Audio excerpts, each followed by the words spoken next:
रात के 10 बज चुके थे। किरण को बहुत नींद आ रही थी, फिर भी सासू माँ की साड़ी को प्रेस किए जा रही थी। सुबह से घर के काम और ऑफिस के काम करते करते थक चुकी थी। फिर सुबह जल्दी भी उठना होता है। अगर थोड़ा भी लेट हो जाओ तो सारा काम इधर उधर हो जाता है। पर अभी तक पति रजत अपने माता पिता के कमरे में ही बैठे हुए थे, जबकि रोज 10 बजे तक कमरे में आ जाते हैं। 2-3 दिन से यही हो रहा था। पता नहीं क्या चल रहा था इन लोगों के मन में, बताते भी नहीं हैं। जबकि रजत को अच्छे से पता है कि जब तक वो कमरे में नहीं आ जाते किरण सो नहीं सकती, क्योंकि सासू माँ तब तक उसे कोई ना कोई काम में लगाए ही रहती हैं।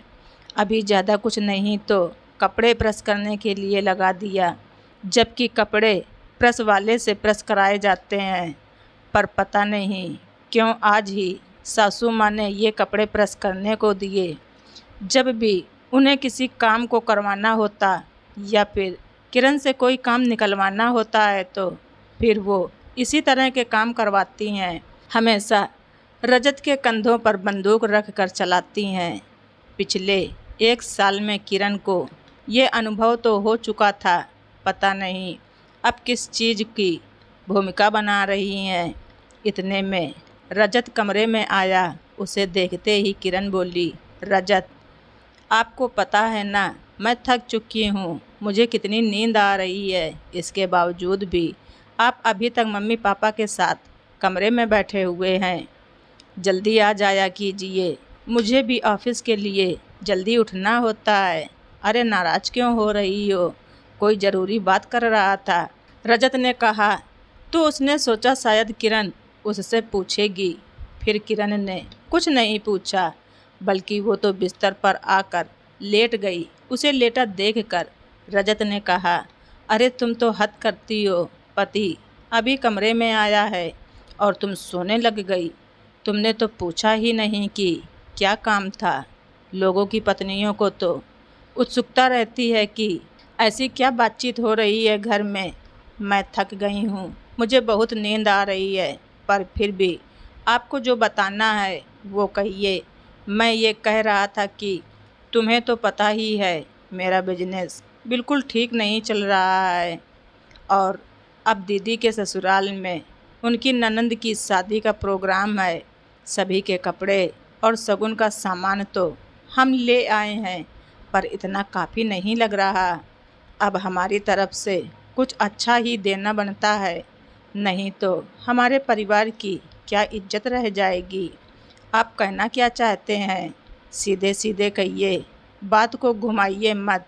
वो मैं ये कह रहा था कि तुम्हारे भाई ने इलेक्ट्रॉनिक्स का शोरूम खोला है तो अपनी तरफ से एक एलईडी टीवी गिफ्ट कर देते हैं, अपना भी सम्मान बन जाएगा। और तुम्हारा भाई तो घर का है, उसे पैसे फिर कभी दे देंगे, रजत ने कहा। तो किरण ने हैरानी से उसकी तरफ देखा।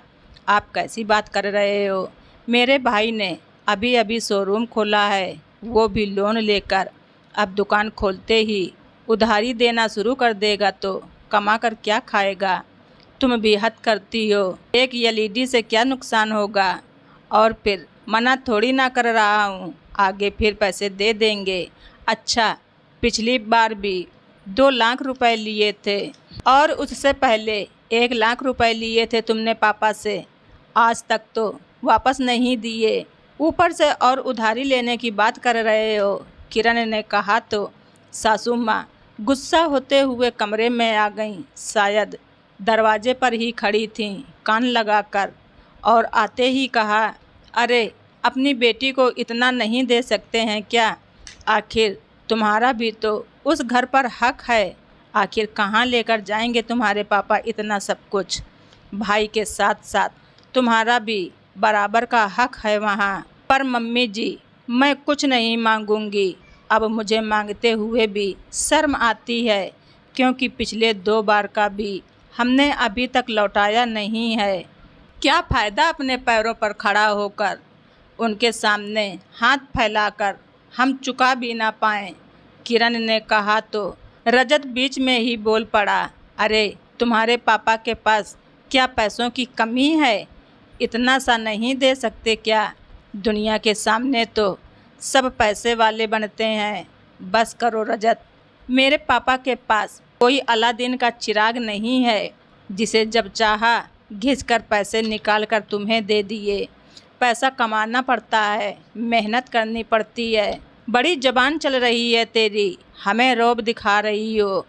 अपनी बेटी के ससुराल हम क्या खाली हाथ चले जाएं? और तू भी तो कमाने जाती है, थोड़ा बहुत दे सकती थी। सासू माँ अभी भी हार मानने को तैयार नहीं थी। आखिरकार किरण ने कहा, आपकी बेटी है, आपका सम्मान है, उसे जो देना है आप दीजिए। उसके लिए मेरे मायके वालों को झुकाना ज़रूरी है क्या?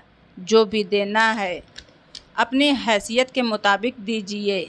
वो लोग तो खुद लोन लेकर अपना बिजनेस खड़ा करने में लगे हुए हैं। ऐसे में उन पर और वज़न डालना ज़रूरी है क्या? और रही बात मेरी कमाई की, तो पहले मेरे मायके वालों का कर्जा चुकाऊंगी ताकि सर उठाकर जा सकूं। मेरा स्वाभिमान जिंदा है अभी, उसके बाद ही मुझसे उम्मीद कीजिएगा। अब मुझे माफ़ कीजिए, मुझे नींद आ रही है और मैं अब इस विषय में कोई बात नहीं करना चाहती। किरण का स्पष्ट रुख देख करके आगे किसी की बोलने की हिम्मत ना हुई। आखिरकार किरण की ननंद के प्रोग्राम में कपड़े और शगुन ही गए और कुछ महीनों के बाद किरण ने अपने पापा के सारे पैसे वापस कर दिए और वो अब शान से अपनी ज़िंदगी जी रही है। तो दोस्तों, आप सभी लोगों को हमारी ये स्टोरी कैसी लगी कमेंट बॉक्स में ज़रूर लिखें। चैनल पर नए हैं तो सब्सक्राइब करना ना भूलें। धन्यवाद। रिचा वॉइस।